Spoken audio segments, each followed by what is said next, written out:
Fine student, तो देखो आज क्लास में हम लोग 3 टॉपिक को कवर करने वाले हैं। ठीक है, 3 topics will cover in this editorials 394, 395 and 396। 394 topic देखो, इसमें जानते हो कि एलिगेशन लगा हुआ है। राज्यसभा की जो एक मेंबर है महुआ मित्रा, उनके ऊपर आरोप है कि इन्होंने पैसा लिया है सवाल पूछने के लिए राज्यसभा में। यदि ऐसा होता है, किसी के ऊपर सिद्ध होता है, तो फिर एथिक्स कमेटी का इंक्वायरी बैठेगा उसके ऊपर। गलत बात है ना कि आप पैसा लेके यदि लोकसभा में राज्यसभा में सवाल पूछ रहे हो तो ये बहुत ही अनएथिकल प्रैक्टिस है। और ऐसा नहीं कि ये नया मामला है, इससे पहले भी 2005 में ये मामला हुआ था। 12 लोकसभा के मेंबर को रेस्टिगेट किया गया था और एक राज्यसभा के मेंबर को रेस्टिगेट किया गया था। मगर महुआ मित्रा के अगेंस्ट जो केस है वो पूरी तरीके से अभी वो नहीं हुआ है, तय नहीं हुआ है कि सच में उसमें मॉनेटरी वैल्यू भी इन्वॉल्व है या नहीं है। बात समझे? मगर जो भी हो विषय, मामला तो उठेगा ही एथिक्स कमेटी का, मामला तो उठेगा ही प्रिविलेज कमेटी का। बात समझ गए ना? तो इसलिए लिखा गया कैश फॉर क्वायरी केस, यानी कि ये केस कौन सा है? कैश वाला केस है कि कैश दे रहे, पैसा दे रहे, तब वो सवाल कोई लोकसभा का मेंबर या राज्यसभा का मेंबर पूछ रहा है। और इस केस में क्या है कि राज्यसभा का मेंबर का मैं बात कर रहा हूँ, क्योंकि ये तो तुम्हारा एप्लीकेबल टू लोकसभा ऑल्सो, ये लोकसभा के लिए भी एप्लीकेबल है। यदि पैसा लेके यदि सवाल पूछ रहे हो तो गलत बात है ना। कन्फ्लिक्ट ऑफ इंटरेस्ट होगा कि नहीं होगा, जरा बताना हमको। हाँ, तो रूल्स भी है उसके लिए, रूल्स और रेगुलेशंस क्या क्या है एथिक्स कमेटी का, रूल्स और रेगुलेशन क्या है तुम्हारा प्रिविलेज कमेटी का, वो सभी चीज़ हम लोग व्यापक रूप से बहुत ही डिटेल्ड वे में हम लोग समझेंगे इस एडिटोरियल्स में। 395 देखो, 395 में हमें समझना है कि अभी जो रिसेंट सर्कुलर जारी किया गया कि रथ प्रभारी, जितने भी जो सीनियर ब्यूरोक्रेट्स, जो जॉइंट सेक्रेटरी लेवल के बड़े बड़े आईएएस जो अधिकारी है, उनको कहा गया है कि आप ग्राउंड लेवल से जुड़िए। सरकार की तरफ से बच्चे लोग सर्कुलर जारी किया गया है कि आप लोगों से जुड़िए और बताइए कि 9 साल में सरकार ने क्या क्या किया है। तो तुम तो पूरा ब्यूरोक्रेसी को पॉलिटिसाइज कर रहे हो। यदि ब्यूरोक्रेट सरकार के बारे में गुणगान गाए, सरकार का प्रोग्राम और स्कीम को लोगों को बताए, ये तो बहुत बड़ा गुनाह हो जाएगा इस कंट्री में। क्योंकि हम जानते हैं कि परमानेंट एग्जीक्यूटिव ब्यूरोक्रेसी होता है और जो पॉलिटिकल एग्जीक्यूटिव होता है वो टेम्पररी होता है, वो 5 साल के लिए होता है, कभी भी बदल सकता है वो। मगर जो परमानेंट एग्जीक्यूटिव है तो ब्यूरोक्रेसी है। बात समझ में आ गया ना? आज सत्ता बीजेपी का हो सकता है कल सत्ता दूसरे का रहे, और इस तरह ब्यूरोक्रेसी को तुम पॉलिटिसाइज करोगे तो कंट्री फिर किस ओर जाएगा? सवाल ये उठता है। और दूसरी बात है, केवल ब्यूरोक्रेसी को ही पॉलिटिसाइज नहीं किया गया, आर्मी को भी किया गया। आर्मी का जो हेड क्वार्टर है वहाँ से सर्कुलर जारी किया गया है कि जितने भी सोल्जर जिसको 2 महीना का लीव मिलता है, 2 मंथ का लीव मिलता है ना स्टूडेंट, साल का, जितने भी जाएंगे वो सब तुम्हारा 9 ईयर्स का जो प्रोग्राम और पॉलिसी है गवर्नमेंट ऑफ इंडिया का, वो सब के बारे में बताएंगे वो। तो तुम तो आर्मी को भी पॉलिटिसाइज कर दिए। तो तुमने आर्मी को भी नहीं छोड़ा, तुमने ब्यूरोक्रेट्स को भी नहीं छोड़ा। तो ये बहुत ही नेगेटिव चीज़ है। और कम से कम आर्मी वाला चीज़ है तो कम से कम पाकिस्तान से ही सीख लो। पाकिस्तान डीप स्टेट है, कभी भी मिलिट्री वो हो जाता है, कंट्रोल हो जाता है वहाँ पे, जान रहे हो ना। तो फिर हमें पड़ोसी देश से सीखना चाहिए और इस तरह आर्मी को पॉलिटिक्स में नहीं घसीटना चाहिए। यदि हम पॉलिटिक्स में घसीटेंगे तो इसका जो नेगेटिव असर हम पे ही पड़ेगा आने वाले समय में। तो there is a thin line ना, प्रॉपर सेपरेशन ऑफ पावर है कि नहीं है डेमोक्रेसी में। तो ये चीज़ का पालन करना चाहिए और ऐसा बिल्कुल नहीं करना चाहिए। देखो, तो politicising bureaucracy and military sets a dangerous president, ये बहुत ही डेंजरस प्रेसिडेंट है, डेंजरस एग्जाम्पल है। आने वाले समय में इसे बहुत ही खतरा हो सकता है। ऐसा बिल्कुल सरकार का डिसीजन, ये जो भी सरकार ने डिसीजन लिया बिल्कुल गलत था, और ये मैं इस बात को मैं मानता हूँ। अब इसलिए एथिक्स में पढ़ोगे कि तुम एथिक्स में भी न्यूट्रलिटी बताया जाता है एक सिविल सर्वेंट को। वैल्यूज़ में एक न्यूट्रलिटी भी होता है, नॉन पार्टिसनशिप भी होता है, इम्पार्शलिटी भी होता है। पढ़े हो कि नहीं पढ़े हो तुम लोग? इंटीग्रिटी भी होता है कि जितना भी आपको पॉलिटिसाइज करे, आपको पॉलिटिसाइज नहीं होना है, ए पॉलिटिकल रहना होता है सिविल सर्वेंट को। क्योंकि civil servant is a permanent executive, वो नहीं बदलेगा, उसका 60 साल तक नौकरी सेफ है। और कितने सरकार आएंगे, कितने सरकार जाएंगे, मगर वो तो वही रहेगा। बात समझ में आ रहा है तुम लोग को? इसलिए सरकार को गलती से भी इस तरह कदम नहीं उठाना चाहिए। अब मैं ये भी नहीं बोल सकता हूँ कि एज़ पर द क्रिटिक्स, ये कोई भी जिसका भेजा कम भी है वो भी ये चीज़ को सोच सकता है, ठीक है ना। जो जिसका दिमाग मगज कम है ना वो भी सोच सकता है इस बात को कि गलती से भी ब्यूरोक्रेट्स को इस तरह काम नहीं लगाना चाहिए। मैं क्रिटिक्स बोलने बात, मैं क्रिटिक्स बोलने का कोई फ़ायदा नहीं है, हर आदमी ही इस चीज़ को विरोध कर रहा है, गलत बात है ना। इलेक्शन है तो आप लगवा रहे हो, क्या जाएगा, क्या प्रेसिडेंट होगा, क्या एग्जाम्पल होगा, इससे कितना नेगेटिव जाएगा ये मैसेज। इसका मतलब आप इस तरह का एग्जाम्पल सेट करो, आने वाले समय में दूसरा किसी का सरकार आया तो वो तो और पॉलिटिसाइज करेगा ब्यूरोक्रेसी को। वेरी बैड एग्जाम्पल, समझ गए क्या बोल रहे हैं। तीसरा देखो, सिक्किम में इतना बड़ा त्रासदी हो गया और डैम पूरी तरीके से बर्बाद हो गया, तो आखिर डैम सेफ्टी एक्ट 2021 का जो एक्ट है रिसेंट टाइम में पास किया गया था, उसको क्यों नहीं ठीक से पालन किया गया वहाँ पे।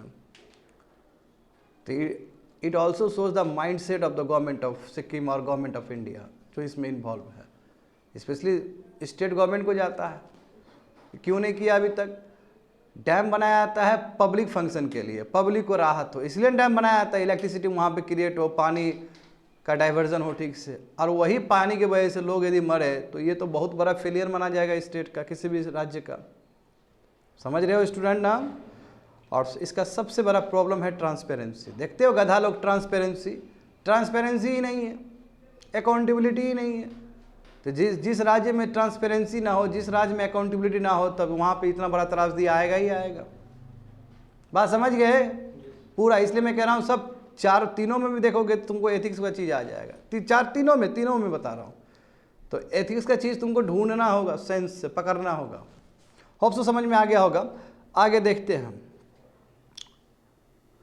394 GS paper 2 constitution and polity, parliament and state legislatures, structure, functioning, conduct of business, powers and privileges and issues arising out of this.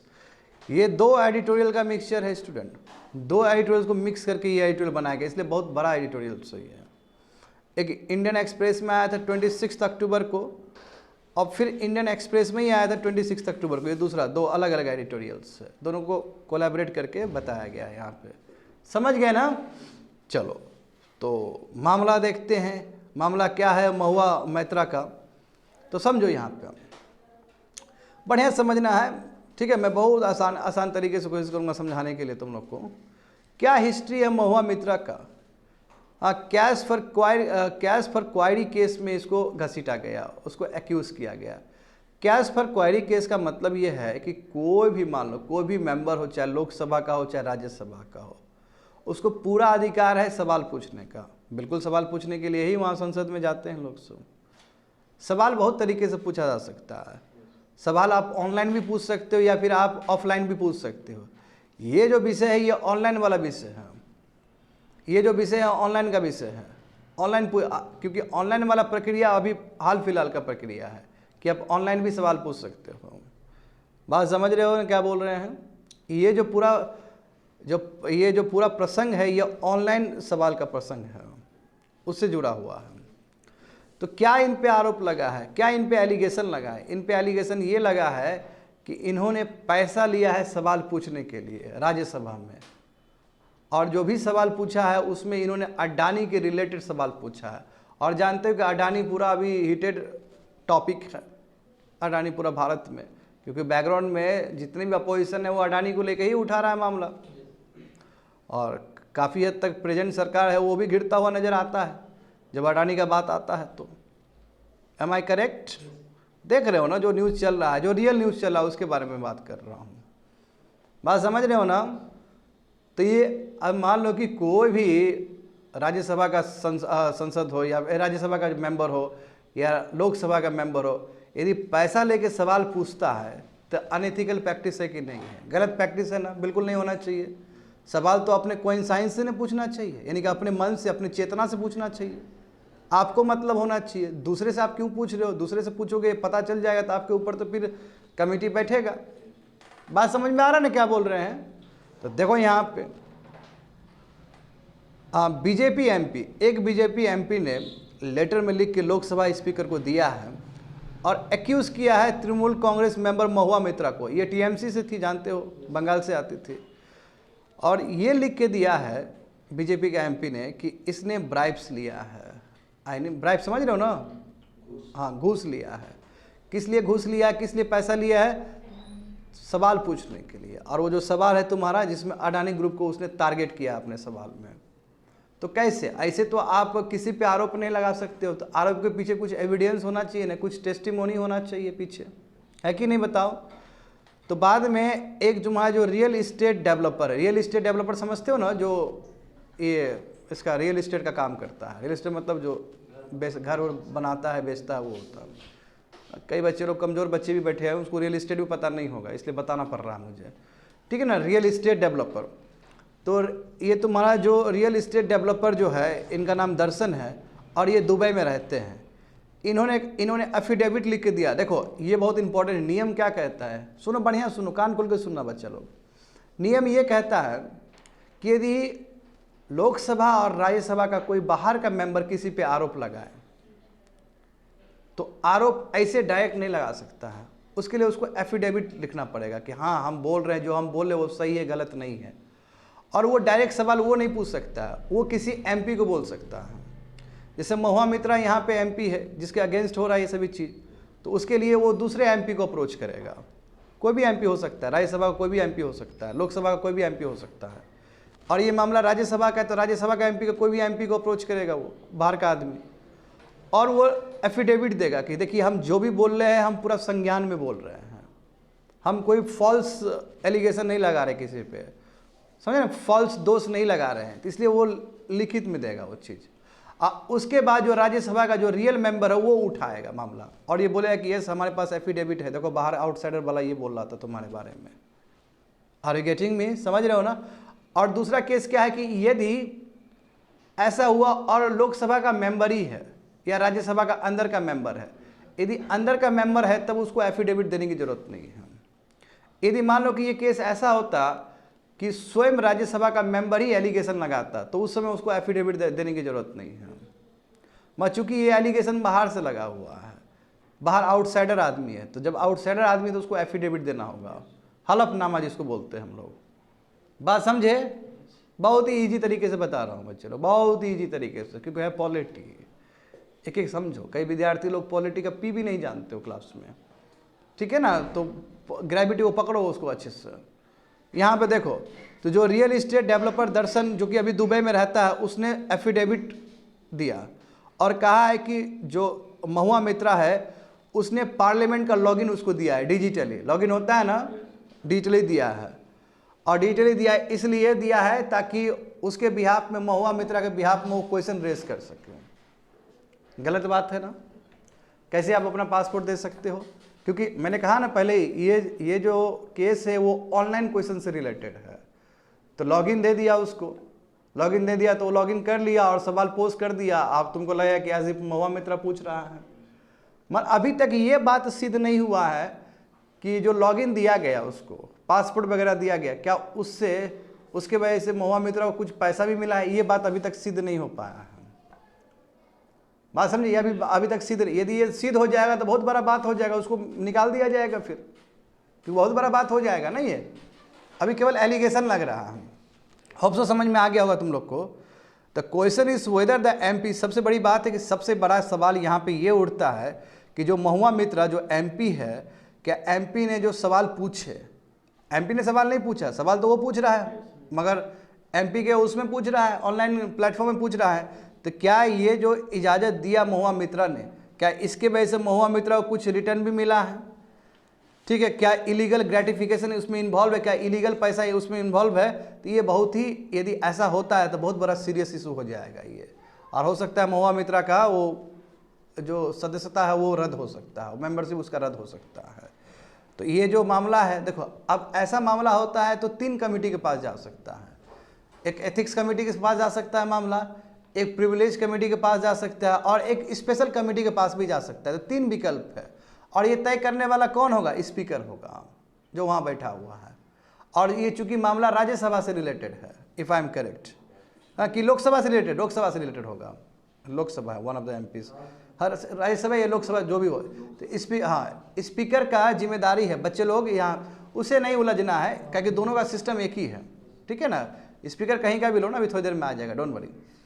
तो स्पीकर का जिम्मेदारी है कि कोई भी वो कमेटी को भेज सकता है मामला देखने के लिए, एक स्पेशल कमेटी भी बना सकता है, या जो पहले से प्रिविलेज कमेटी है प्रिविलेज कमेटी को भी भेज सकता है, या फिर एथिक्स कमेटी को भेज सकता है। बट इस मामला को कहाँ भेजा गया? एथिक्स कमेटी को भेजा गया।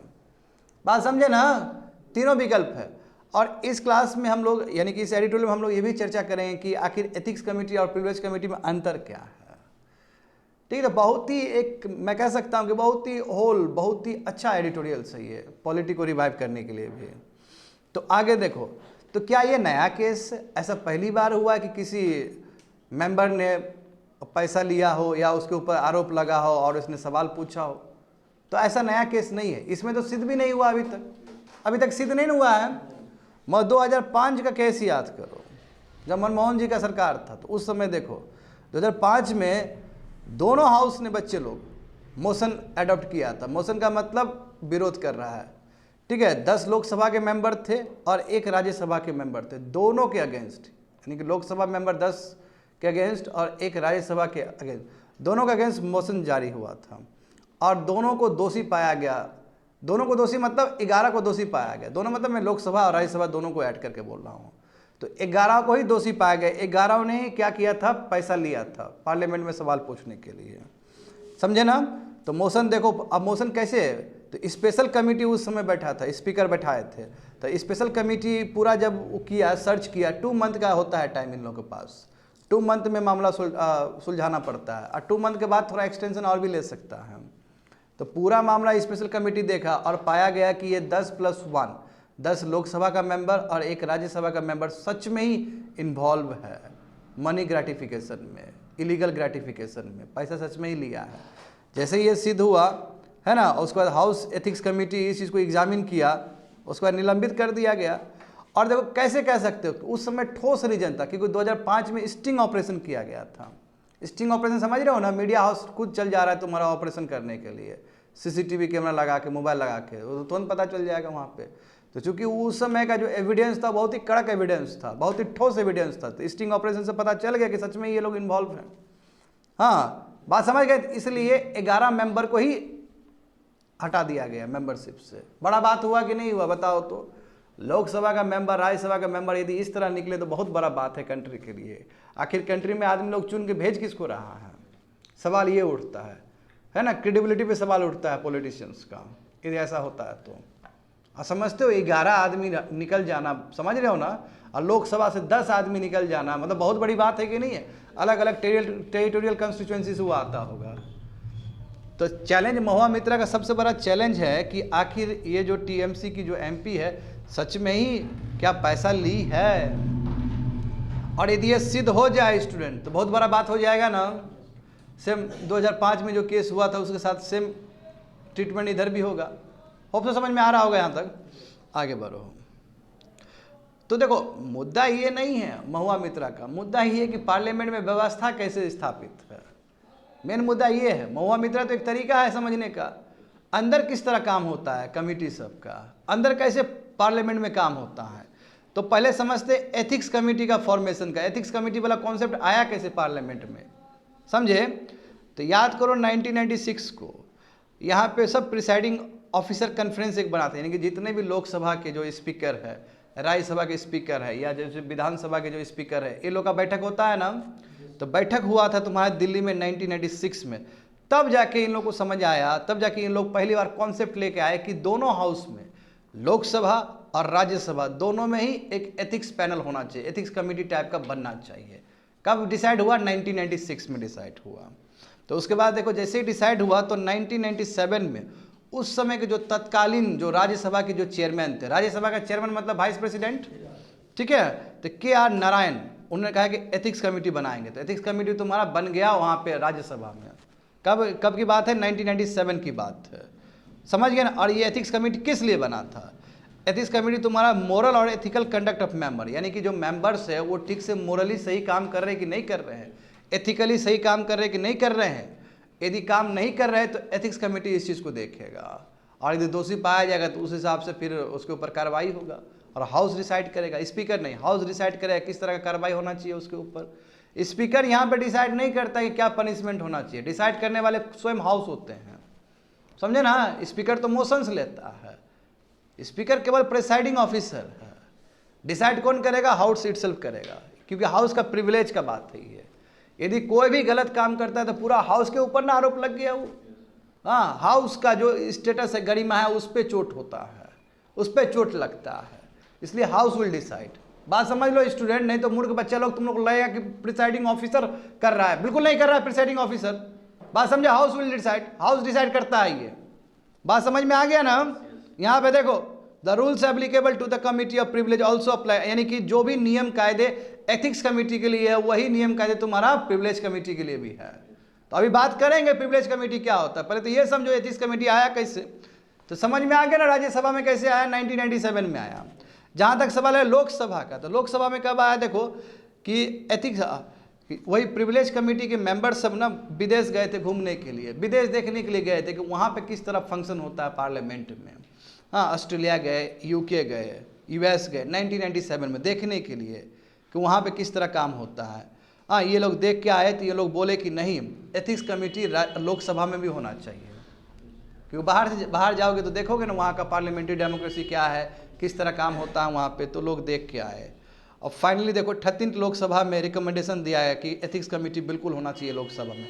ये 13 लोकसभा की बात है, बात समझे। और फाइनली 2000 में इसको एज ए एडहॉक कमेटी के रूप में बनाएंगे। एडहॉक कमेटी मतलब परमानेंट कमेटी नहीं है, अभी एडहॉक के रूप में है वो, समझे ना, नॉन परमानेंट है। फाइनली जब मोदी जी आए 2015 में तो उसको परमानेंट बना दिया गया। तो 2015 में देखो कितना हाल फिलहाल का बात है एथिक्स कमेटी लोकसभा का एज अ परमानेंट फीचर।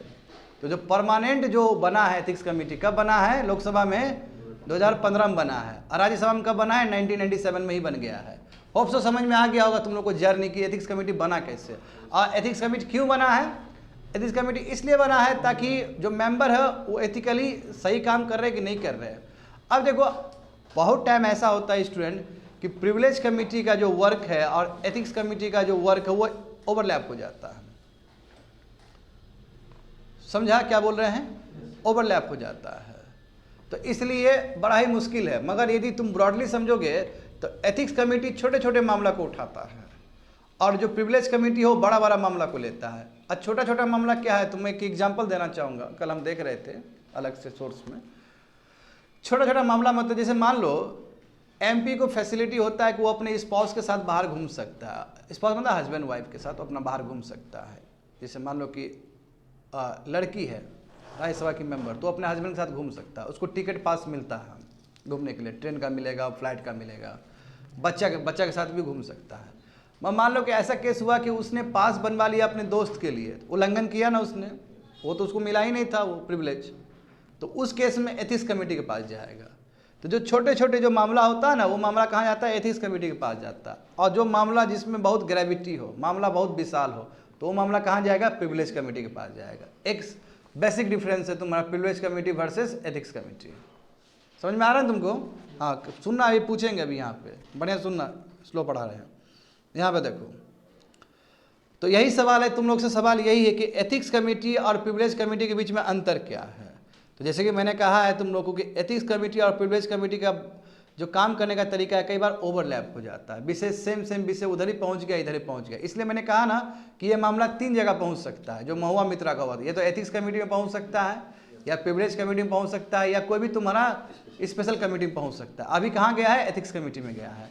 समझ में आ रहा है ना? तो क्यों मैंने एथिक्स कमेटी और प्रिविलेज कमेटी का बोला है, तो बात समझ जाओ ना, ओवरलैपिंग हो रहा है बहुत सारा काम, नंबर 1। दूसरी बात है कि देखो उसमें यदि सीरियस एक्विजिशन है, यदि किसी पे सीरियस आरोप लगा है तो हमेशा वो प्रिविलेज कमेटी के पास जाएगा, और यदि मैटर छोटे छोटे मैटर्स है तो वो एथिक्स कमेटी के पास जाता है।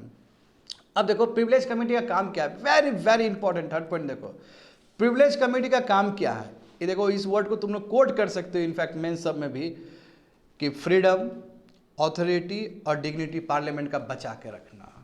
पार्लियामेंट सर्वोपरि पंचायत है भारत का, है ना, इससे बड़ा कोई पंचायत ही नहीं है भारत में, है कि नहीं बताओ। तो संसद हमारा, तो संसद का जो आज़ादी है, जो ऑथोरिटी है और जो गरिमा है, वो सबको बचाने का अधिकार खुद तुम्हारा संसद को है।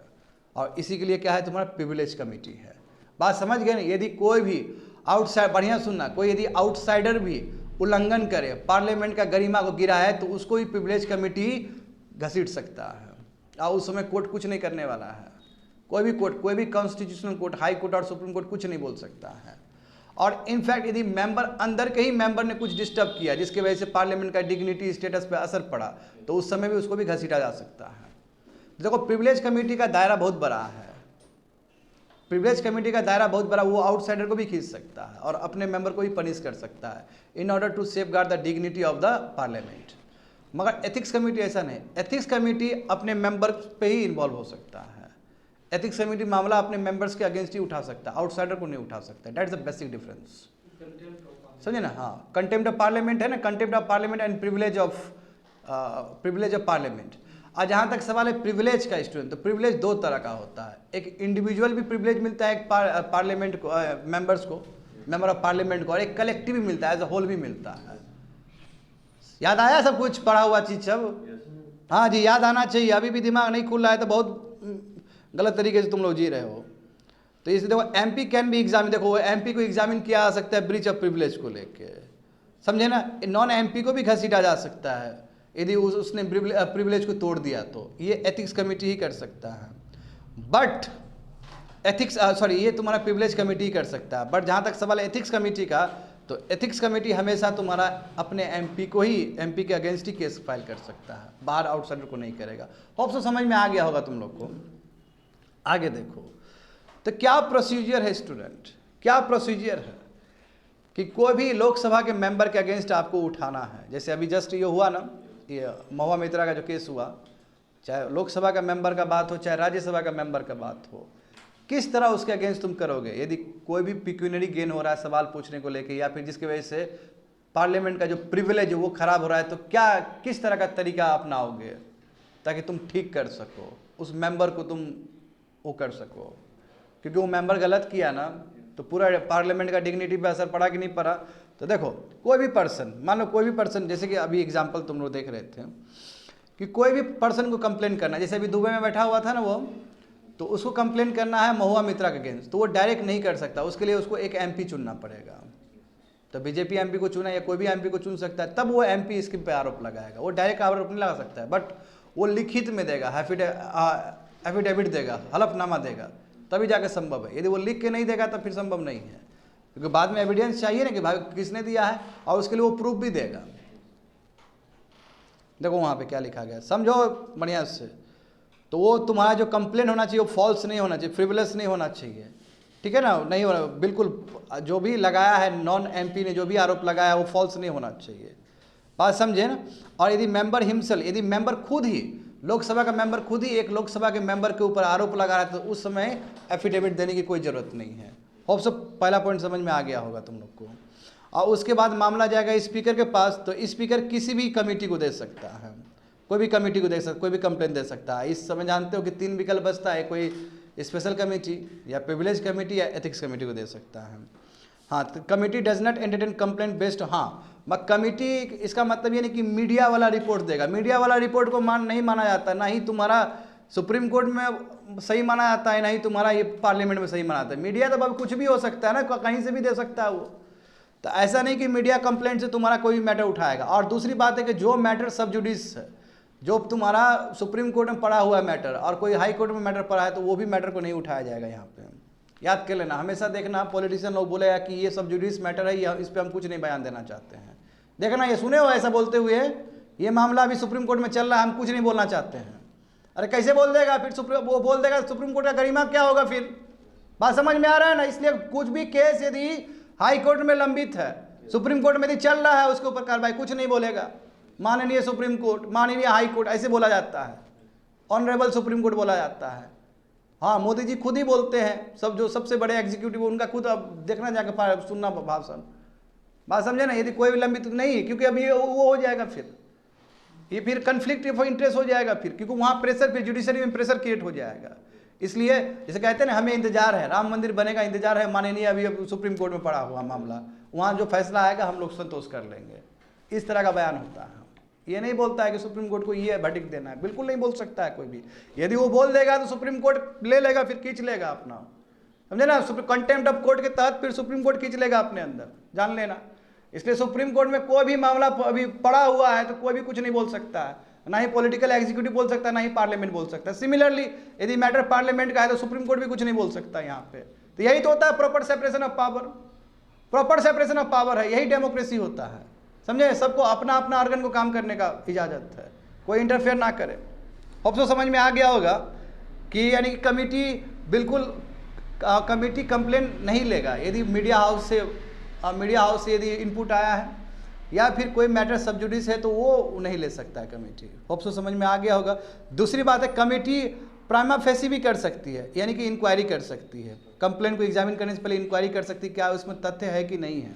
यदि मान लो कि तथ्य पाया गया तो फिर आगे बढ़ेगा वो, फिर ये रिपोर्ट तुम्हारा स्पीकर को दिया जाएगा, है ना। फिर स्पीकर फिर हाउस से पूछेगा, स्पीकर खुद डिसीजन नहीं लेगा, स्पीकर हाउस से पूछेगा, कंसिडरेशन करेगा। और एक रूल ये भी है कि उसके बाद आधा घंटा का डिस्कशन भी हो सकता है, तो हाफ एन आवर का डिस्कशन होगा और जो मेंबर वहाँ के जो मेजोरिटी ऑफ मेंबर बोलेंगे कि ये सज़ा होना चाहिए, वो सज़ा होना चाहिए, उस हिसाब से उसके ऊपर सज़ा होगा।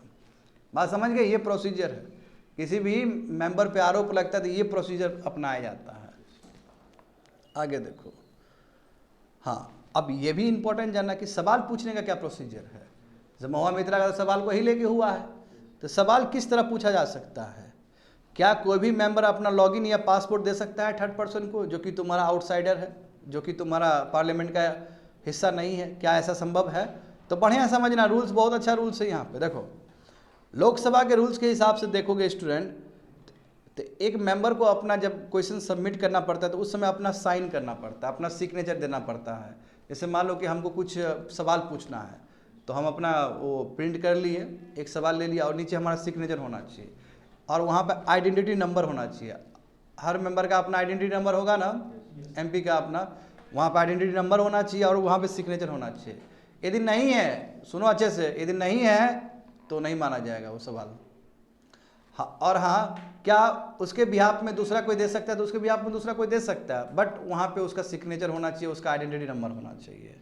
इंपॉर्टेंट चीज़ ये है। बात समझ गए ना क्या बोल रहे हैं? हाँ, तो क्वेश्चन वही बोला कि क्वेश्चन डिलीवर दूसरा कोई भी कर सकता है मिनिस्टर के बिहाफ में, बट दूसरी सब मेंबर के बिहाफ में, बट इंपॉर्टेंट चीज़ है कि साइन होना चाहिए उस मेंबर का स्वयं ही।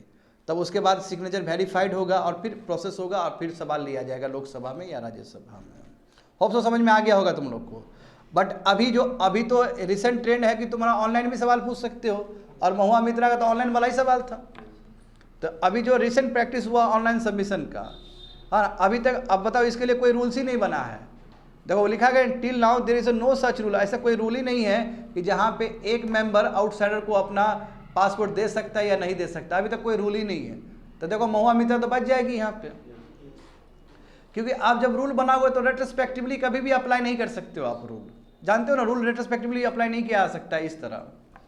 तो अभी तक तो कोई ऐसा कोई वहाँ पे नियम ही नहीं बना है कि आप थर्ड पर्सन को दे सकते हो या नहीं दे सकते। ये तो नया एक तुम्हारा नया एक केस आया है पार्लियामेंट के लिए कि ऑनलाइन में क्या थर्ड पर्सन को देने से ये गलत है कि या सही है, उसके लिए कोई रूल ही नहीं बना है। उस हिसाब से महुआ मित्रा यहाँ पे छूट रही है। बात समझे, ये क्लाउज इंपॉर्टेंट है, क्लाउज इंपॉर्टेंट है। होप सो समझ में आ गया होगा तुम लोग को। और आगे देखो, तो what are the various rules and regulation pertaining to ethics committee. Ethics committee के लिए और क्या क्या नियम है? तो एब्सोल्यूट जो पावर है पनिश करने का वो स्पीकर का नहीं है, वो हाउस का है। राज्यसभा डिसीजन लेगा, लोकसभा डिसीजन लेगा यदि कोई भी दोषी पाया गया तो देखो यहाँ पे क्या लिखा गया है, मेंबर हैज़ द राइट। अब सबसे बड़ी बात है, जिस पे आरोप लगा है तो उसको भी तो अधिकार है लड़ने का अपना केस को। देखो यहाँ पे तो कोर्ट आ ही नहीं सकता है, क्योंकि यदि मामला पार्लियामेंट का है तो पार्लियामेंट के चार दीवारी के अंदर ही मामला सुलझेगा, बाहर का कोई भी कॉन्स्टिट्यूशन कोर्ट का इंटरफेरेंस नहीं हो सकता है। बात समझे, भारत का संविधान का जो अनुच्छेद है आर्टिकल 105 और आर्टिकल 122, लिख लो वहाँ पे तेजी से। आर्टिकल 105 और आर्टिकल 122 के अंतर्गत ये कहा गया है कि यदि पार्लियामेंट में कुछ भी प्रोसीडिंग हो रहा है तो बाहर का कोई भी कॉन्स्टिट्यूशनल जो तुम्हारा कोर्ट है वो इंटरफेयर नहीं कर सकता है, as per article 105 and article 122। बात समझ गए ना? हाँ, मगर एक क्लॉज और भी है, बहुत डेंजर क्लॉज है, वो आर्टिकल 100 ही होगा।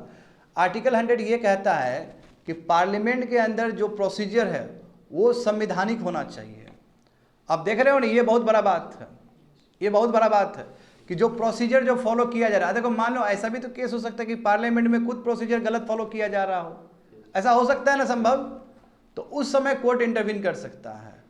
तो इसलिए बच्चे लोग इस चीज़ को ऐसे माना जाए, क्योंकि देखो 105 122 पार्लियामेंट का अपना अधिकार, 100 आर्टिकल के हिसाब से क्या पार्लियामेंट सुप्रीम कोर्ट या हाई कोर्ट इंटरवीन कर सकता है। इसलिए इंटरवीन कर सकता है कि वहाँ पे प्रॉपर प्रोसीजर फॉलो किया गया कि नहीं किया गया, नेचुरल जस्टिस को फॉलो किया गया कि नहीं किया गया, ये सब चीज़ को देखते हुए तो हो सकता है कि सुप्रीम कोर्ट और हाई कोर्ट इंटरवीन भी कर दे पार्लियामेंट में। तो दोनों कैसे देखोगे ये क्लॉज को, तीनों क्लॉज को कैसे देखोगे? तो इसका मतलब क्या है कि सुप्रीम कोर्ट और हाई कोर्ट का जो इंटरफेरेंस है बहुत ही लिमिटेड है, हो सकता है, बट बहुत स्पेशल सर्कमस्टेंसेस के अंदर हो सकता है, और ऐसे जनरली करता नहीं है डर से सुप्रीम कोर्ट भी। सुप्रीम कोर्ट इधर चला जाएगा तो फिर पार्लियामेंट दिमाग खराब हो जाएगा फिर पार्लियामेंट का। आखिर पार्लियामेंट्री डेमोक्रेसी में सबसे सर्वोपरि पार्लियामेंट होता है, पार्लियामेंट से बड़ा कोई नहीं है, सुप्रीम कोर्ट से भी बड़ा पार्लियामेंट है स्टूडेंट, क्योंकि पार्लियामेंट्री डेमोक्रेसी है ये, समझे? तो यहाँ पे देखो क्या लिखा गया है कि मेंबर को पूरा अधिकार है क्रॉस एग्जामिन करने का भी, जो भी कंप्लेन करा, जैसे महुआ मित्रा के अगेंस्ट कंप्लेन किया ना, वो एफिडेविट लिखा, और अभी बीजेपी का एमपी उसको कंप्लेन कर रहा है, तो पूरा अधिकार है महुआ मित्रा को कि वो अपना केस लड़े, और उसके लिए उसको एडवोकेट चाहिए, लॉयर चाहिए। एडवोकेट रखना है, इसका परमिशन स्पीकर से लेना होगा। यदि स्पीकर बोले कि नो आप एडवोकेट नहीं रख सकते तो आप नहीं रख सकते हो, बात खत्म। बात समझ गए? वही चीज़ बताया गया है। कमेटी नॉर्मली 2 मंथ लेता है, और कई बार जानते हो कि उससे भी ज़्यादा टाइम ले सकता है, यदि तुमको पता लगे कि नहीं और भी तथ्य को समझना चाहिए। तो कमेटी कई बार, कमेटी का मतलब वही स्पेशल कमेटी, एथिक्स कमेटी या प्रिविलेज कमेटी, जिस कमेटी पे भी जा रहा है ये मामला, तो नॉर्मली कितना मंथ लेता है स्टूडेंट? 2 मंथ लेता है, उससे अधिक भी ले सकता है। हाँ, the committee can only recommended suspension. आप देखो ये बहुत इंपॉर्टेंट, कमिटी रिकमेंडेशन कर सकता है कि ये एक्शन लेना चाहिए, और बहुत बड़ा एक्शन क्या, सस्पेंशन कर दो या टर्मिनेट कर दो।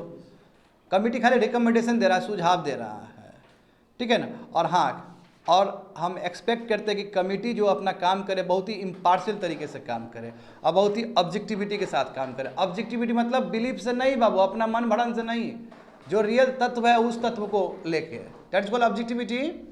उसी को ना बोलते हैं ऑब्जेक्टिविटी। ऑब्जेक्टिविटी मतलब समझ रहे हैं ना तुम लोग, फैक्ट्स के बेसिस पे, मन घड़ंत नहीं होना चाहिए, रियल तत्व मिला है तभी जाके होना चाहिए। तो कमेटी भी जब कंसीडर करे इस तरह के केस को ना, तो बढ़िया से तत्व पे बात होना चाहिए। ऐसा नहीं कि पार्शियल वे में दे दिए, फलना फलना टीएमसी का वो है, इधर का है, जेडीयू का है, फंसा देते हैं इसको बढ़िया से। नो, ऐसे नहीं, इम्पार्शियल होके नॉन पार्टीजनशिप के लाइन पे ऑब्जेक्टिविटी के साथ आपको देना है। हाँ, इसके पास कोई एग्जीक्यूटिव पावर नहीं है कि पनिश कर देगा। हाँ, ये मामला जाएगा हाउस के पास, हाउस डिसाइड करेगा, स्पीकर विल नॉट डिसाइड कि क्या पनिशमेंट मिलना है, हाउस विल डिसाइड, क्योंकि हाउस का गरिमा का सवाल है, डिग्निटी का सवाल है, वही कलेक्टिव प्रिविलेज का बात हो जाएगा। बात समझे? तो हाउस, और कई बार ऐसा भी होता है स्टूडेंट कि अब कई बार ऐसा भी होता है कि कमेटी ने रिकमेंडेशन किया कि इसको निकाल देना चाहिए, सस्पेंड कर देना चाहिए, तो कई बार हाउस लीनियंट अप्रोच के साथ भी बढ़ता है कि नो छोड़ दो ना यार, कोई बात नहीं, गलती किया, अपना ही आदमी है, ठीक हो जाएगा, ठीक है, तुमको 1 महीना के लिए सस्पेंड करते फिर आ जाना 1 महीना बाद। तो कई बार लीनियंट अप्रोच भी लेता है, कई बार हाउस को भी लगता है कि कुछ ज़्यादा ही कर दिया यार, हटाओ इसको, तो कुछ भी हो सकता है केस। आगे देखो, तो एथिक्स का, हाँ ये बहुत इंपॉर्टेंट है, एथिक्स कमेटी के पास ये परमिशन नहीं है कि मामला इन्वेस्टिगेशन एजेंसी को दे दे, सीबीआई को दे दे। सीबीआई को दे देगा तो मामला गड़बड़ हो गया, सीबीआई तो तुम्हारा गवर्नमेंट ऑफ इंडिया के अंदर काम करता है, तो पूरा पॉलिटिसाइज हो जाएगा मैटर। तो सीबीआई को देने का अधिकार बिल्कुल भी एथिक्स कमेटी के पास नहीं है केस, समझे? हाँ, यदि मान लो कि मेंबर एक्सपेल्ड हो गया, आप देखो ये मामला 8 नंबर इंपॉर्टेंट है, जो अभी तुम लोग को बताया ना आर्टिकल 100, वो यहाँ पे अप्लाई होगा। यदि मेंबर मान लो एक्सपेल्ड हो गया तो वो चैलेंज कर सकती है कोर्ट में, बट जो चैलेंज का जो दायरा होगा बहुत छोटा होगा, क्योंकि जानते हो जो भी कॉन्स्टिट्यूशनल कोर्ट है वो तभी इंटरवीन कर सकता है जब प्रोसीजर में कहीं खामी हो। ऐसे वो पार्लियामेंट का 4 दीवारी के बीच में बिल्कुल कोर्ट आना नहीं चाहेगा।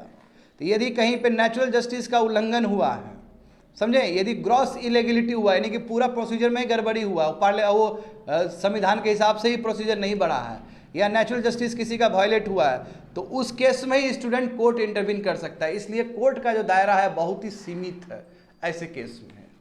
अब मान लो कि वो महुआ मित्रा को निकाल दिया गया, तो महुआ मित्रा दौड़ेगी ना वहाँ पे और बोलेगी सर देखिए जब ऑनलाइन का जब प्रोसीजर ही नहीं था तो कैसे हमको निकाल दिया, और हमारे अगेंस्ट तो दोष भी, हमारे अगेंस्ट तो वो भी नहीं पता चला कि हमने ब्राइब, हमको ब्राइब मिला था या नहीं मिला था। ये भी तो अभी तक तय नहीं है, तो कैसे सर हमको निकाल सकता है? तो उस समय फिर सुप्रीम कोर्ट आएगा कि क्या क्या प्रोसीजर से किया गया, ये क्लॉज क्यों नहीं फॉलो किया गया, अच्छा वो क्लॉज क्यों फॉलो किया गया। यदि वहां पे कोई इरेगुलरिटी आ गया, वहां पे लगा कि नेचुरल जस्टिस फॉलो नहीं किया गया था, तो फिर से रीइंस्टॉल कर देगा। देखा नहीं राहुल गांधी का क्या हुआ, राहुल गांधी फिर से वापस आए कि नहीं आए, सदस्यता मिल गया ना उनको वापस, बिल्कुल। तो सुप्रीम कोर्ट उस समय इंटरवीन करेगा फिर, होप सो समझ, क्योंकि ये किसी का सवाल है ना, किसी का फंडामेंटल राइट का सवाल है। होप सो समझ में आ गया होगा स्टूडेंट। आगे देखो, अब इसको थोड़ा लपेटते हैं तेजी से। GS paper 2, constitution and polity, Indian constitution, historical underpinnings, evolution, features, amendment, significant provisions and basic structure. ये बिजनेस स्टैंडर्ड पेपर में आया था 23 अक्टूबर को। तो देखो यहाँ पे मामला क्या है, रथ प्रभारीस and soldier ambassadors sets a dangerous president. क्या है ये? सरकार जिस हिसाब से आर्मी को बोल रही है कि हमारा प्रचार प्रसार करो, और जितने बड़े आईएएस है, जॉइंट सेक्रेटरी लेवल के रैंक के जो आईएएस है, उसको बोला जा रहा है कि हमारा प्रचार करो, ये बहुत ही डेंजरस एग्जाम्पल है। इस तरह बिल्कुल भी नहीं होना चाहिए एक डेमोक्रेसी में। इंडिया ऐसा डेमोक्रेसी, ऐसा तो पहले कभी नहीं हुआ था भारत में। और भारत का डेमोक्रेसी पूरा वर्ल्ड में बिगेस्ट डेमोक्रेसी के रूप में जाना जाता है। अभी भी भारत का जो डेमोक्रेसी बहुत ही क्रीडेंशियल है। लोग कहता है कि इतना बड़ा कंट्री कैसे इलेक्शन करवा लेता है, तो इलेक्शन हम इसलिए करवा लेते हैं क्योंकि हमारा जो भी सिस्टम है, परमानेंट एग्जीक्यूटिव जो ब्यूरोक्रेट से बहुत अच्छे से काम करता है, यही रीजन है कि इलेक्शन बढ़िया से हो जाता है। और आज के डेट में जो इलेक्शन करवाने वाला आदमी खुद ही सरकार का गुणगान करना पहुंच जाए लोगों के बीच में, तो कहाँ से फिर डेमोक्रेसी रहेगा इस कंट्री में? पूरा बर्बाद हो जाएगा डेमोक्रेसी। बात समझे, इसलिए गलत तरीका है। उसके बाद भी प्रेजेंट गवर्नमेंट ने इस बात बस नोमेनक्लेचर बदल दिया, प्रोग्राम अभी भी चल रहा है। बात समझो बच्चा लोग, अभी हटाया नहीं है। इतना हल्ला हुआ है कंट्री में बहुत हल्ला हो गया।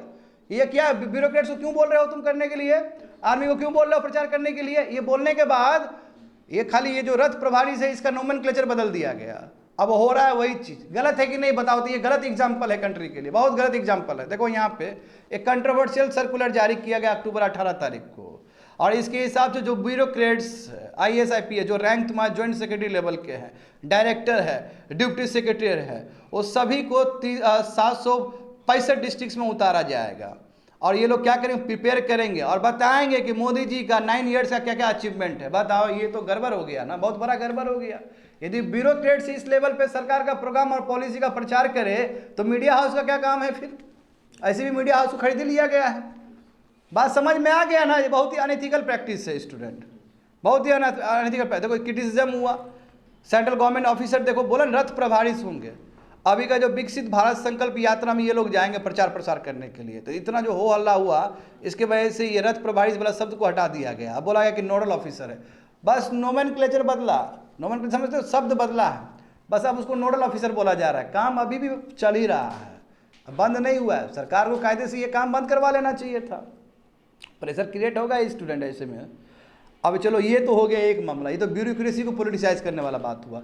दूसरा मामला भी देखो, उससे पहले का मामला है, इंडियन आर्मी हेडक्वार्टर्स ने एक इशू जारी किया सभी अपने सोल्जर्स को लेके कि सोल्जर तुम लोग छुट्टी पे जा रहे हो ना, ठीक है, अब तुम लोग सोल्जर एम्बेसडर हो, ठीक है, तुमको क्या करना है, सरकार का स्कीम के बारे में प्रचार प्रसार करना है, ट्रेनिंग मैनुअल्स में तैयार रहो, ये सभी चीज़ सीख के जाओ, और जब घर जाओगे तो गांव में बताना कि सरकार ने 9 ईयर्स में क्या क्या अचीवमेंट किया है। बताओ व्हाट इज दिस? ये तो नॉनसेंस हो गया ना एक तरह से, नॉनसेंस। अब सरकार क्या बोल रही है यहाँ पे, सरकार का अपना दलील है, मैं सरकार का जो दलील है ना वो बहुत फॉल्सबाजी दलील है, मैं फ्रैंकली बोल दे रहा हूँ, डायरेक्ट में बोल रहा हूँ स्टूडेंट। अब मैं तुम लोग को बताऊंगा, और उसको बहुत बढ़िया से क्रिटिक्स ने क्रिटिसाइज किया। देखो यहाँ पे ऐसे देखो, ये बोल तो रहा है कि क्रिटिक्स क्या बोलते हैं कि इस तरह सीनियर ब्यूरोक्रेट्स को आप रथ प्रभारी बना दिए, चलो ठीक है, नोडल ऑफिसर बना दिया आपने कि 9 ईयर्स का आपका गुणगान गाएगा। ये जो बेचारे सोल्जर लीव में है उसको आप गवर्नमेंट स्कीम फैलाने के लिए बात कर रहे हो, ये बहुत ही ट्रबलिंग है और बहुत ही अनप्रेसिडेंटेड है, यानी कि ऐसा सोचा भी नहीं जा सकता जो आप कर रहे हो। आ रहा है समझ में? अब वहाँ पे देखो सरकार का दलील, देखो सरकार का दलील, हाँ देखो, तो ये क्या बोले सरकार, क्या सरकार का आर्गुमेंट क्या है कि जो सीनियर ब्यूरोक्रेट्स अच्छा नहीं, वो ग्रास रूट से जुड़ेगा। आखिर इसी के लिए तो IAS IPS बना है, ग्रास रूट से जुड़ेगा और स्ट्रांग हो जाएगा फाउंडेशन। इनफैक्ट जो सीनियर ब्यूरोक्रेट्स है वो पूरा पावर में रहते हैं, तो एक तरह से फीडबैक मैकेनिज्म के रूप में काम करेगा।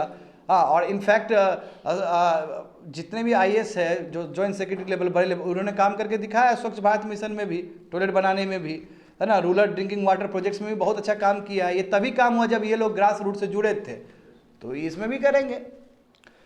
तो क्रिटिक्स बोले कि ठीक है, आपका बात सराखों पे ठीक है, अच्छा है, आप अच्छा सोच रहे, गलत नहीं सोच रहे। आप चाह रहे कि आईएएस, आपका आईएएस सब नीचे जाके ग्रास रूट से जुड़े, मैं कौन सा टाइम में जुड़े?